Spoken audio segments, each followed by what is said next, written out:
те времена было трудно найти хорошую работу. У Максима и Оли было 2 детей, и денег часто не хватало. Когда Максим получил предложение поехать на заработки на несколько месяцев, он не сомневался. Он обещал прислать телеграмму, как только доберется до места. Оля переживала, ведь это было рискованно, но Максим уверял, что все будет в порядке. Однако телеграмму она так и не получила. Через 2 недели ей сообщили о находке. Полицейские нашли обгоревшее тело Максима далеко от дома. Опознать его было невозможно, но по его сумке и документам узнали. После похорон Оля долго не могла прийти в себя. Она работала няней и едва сводила концы с концами, а теперь не знала, как быть.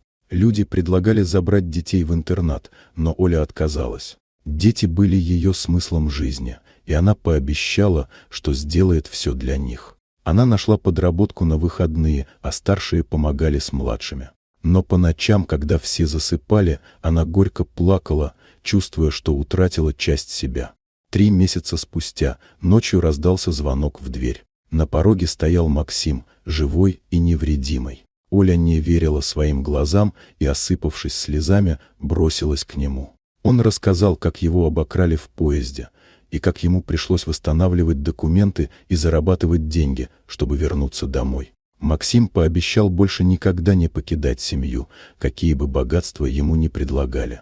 Он понял, что ничто не сравнится с любовью и поддержкой, которую он ощущает рядом с Олей и детьми. Теперь он был полон решимости обеспечить их будущее и больше не рисковать. Вот такая удивительная история. Дорогие друзья, если вам понравилась история, то поставьте лайк и подписывайтесь на канал, где вас ждет еще много интересного.